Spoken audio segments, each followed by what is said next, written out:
A young hero, Theseus, set sail to face the scary Minotaur, a half-man, half-bull beast trapped in a dark labyrinth. Armed with only a ball of thread given to him by Princess Ariadne, he embarks on a battle to end a brutal sacrifice ritual. But victory comes at a cost. Betrayal, heartbreak, and a tragic mistake await him. Will Theseus conquer the beast and save his people, or will his journey lead to the loss of everything he holds dear? Welcome to Premier Tales. In Athens, a terrible tradition took place every year. 14 young people, 7 boys and 7 girls, were sent to the island of Crete as a sacrifice to the Minotaur. The Minotaur was a fierce creature, half man and half bull, who lived in a dark and twisting labyrinth. Theseus, the son of King Aegeus of Athens, heard this and could not bear it any longer. He volunteered to be one of the youths, even though it meant facing the terrifying monster. Theseus was brave, and he believed that he could defeat the Minotaur and free his people. "I will go to Crete and end this evil," he said to his father. King Aegeus, though afraid for his son, agreed. The ship carrying Theseus and the other youths sailed across the blue, sparkling sea. Though they had each lost hope, Theseus stayed strong. He couldn't help but think of the Minotaur. What if he couldn't defeat it? What if he didn't return? But he promised himself, "I will defeat this beast. I will not let fear stop me." As the island of Crete came into view, the young hero felt his heart race. This was it. He would face the monster soon. When they arrived in Crete, Theseus was led to the palace of King Minos. There he met Princess Ariadne, the king's daughter. She was kind and worried about Theseus. She knew of the terrible creature in the labyrinth and wanted to help him. "I can give you something to help you survive," she said. Ariadne handed Theseus a ball of golden thread. "Unravel it as you go inside. It will guide you back out." Theseus was grateful. He promised her that he would return, alive and victorious. The labyrinth was dark and cold, full of twisting paths. Theseus stepped inside, the walls towering around him. He could hear the faint sound of his footsteps echoing, but nothing else. The air was thick with fear. He held the golden thread tightly and started walking, hoping it would lead him safely. But the further he went, the more confusing the labyrinth became. Every corner looked the same, and he had to keep going. He knew the Minotaur was somewhere inside, waiting. Suddenly he heard it, a low growl. The ground trembled beneath him, and the sound grew louder. The Minotaur was near. Theseus swallowed his fear and pulled out his sword. He could hear the creature breathing, and he knew he had to face it. He followed the sound of the growl, hoping the thread would help him find the beast. Around a corner, the Minotaur stepped into view. Its eyes glowed in the dark, and steam came out of its nose. The monster was huge, its sharp horns pointing toward Theseus. It bellowed a terrifying roar and charged. Theseus didn't back down. He held his sword tightly, remembering Ariadne's gift, the thread.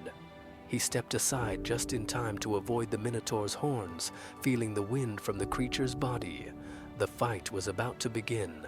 Theseus and the Minotaur circled each other. The Minotaur snorted and charged again, but Theseus was faster. He ducked and swung his sword at the beast. The Minotaur swiped at him with its claws, but Theseus jumped back, using the thread to guide him. Every time the Minotaur attacked, Theseus used his quick thinking to dodge and strike. He could feel the beast's power, but he knew he had to win. The battle raged on. The Minotaur was strong and fast, but Theseus refused to give up. Sweat dripped from his face and his muscles ached, but he stayed focused. He remembered his promise to his father and his people. He couldn't let them down. Finally, after a few more strikes, Theseus saw an opening. He jumped forward, aiming for the Minotaur's chest. His sword pierced deep into the creature's heart. The Minotaur let out a final earth-shaking roar before collapsing to the ground. Theseus stood over it, panting heavily. He had done it.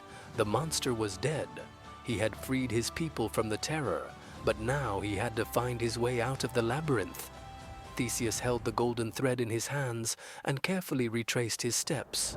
The labyrinth, which had seemed endless before, now felt like a simple maze. The thread had helped him, and soon he found the entrance. He was free. But his victory was bittersweet. He remembered Ariadne and the promise he made to her.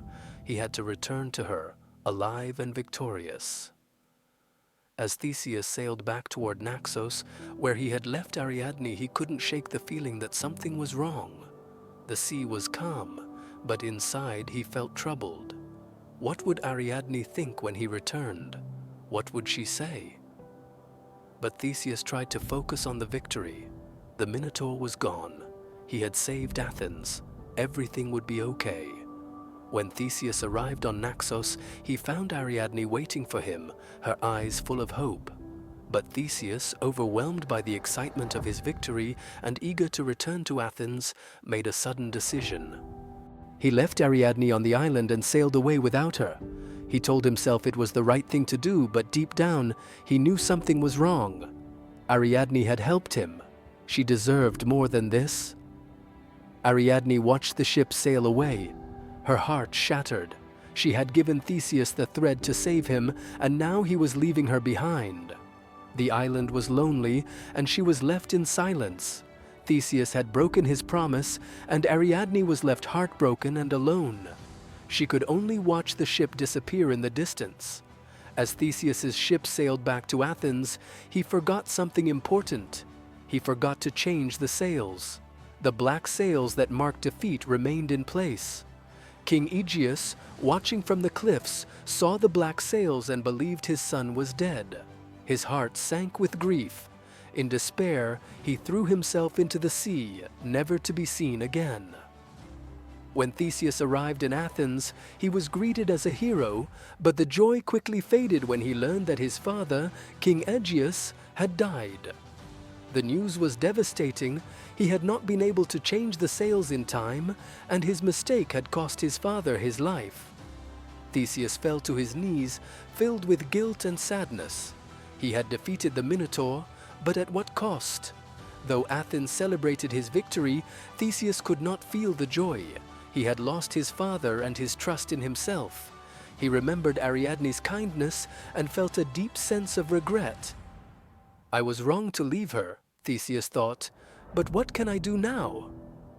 As Athens looked to Theseus for guidance, he ruled with wisdom and fairness. He knew that being a hero wasn't just about fighting monsters, it was about making the right choices. He learned that being a good king meant putting others first, and he worked hard to be the ruler his people needed. Though Theseus never saw Ariadne again, he never forgot her. She had helped him when no one else could, and he regretted leaving her behind. Sometimes, at night, he would look out over the sea and remember her kindness and love. I should have been better to her, Theseus whispered to himself. As Theseus grew older, his story spread throughout the land. He was known as the hero who defeated the Minotaur, but his true legacy was about the lessons he had learned. He had made mistakes, but he had also grown wiser because of them. He became a king who valued loyalty and honesty, and his people loved him for it. Years later, Theseus reflected on his life. He had fought monsters, made tough choices, and learned that being a hero wasn't about being perfect. It was about trying your best and learning from your mistakes. Though he had been a hero to many, he knew the most important lesson of all. True courage was in the heart.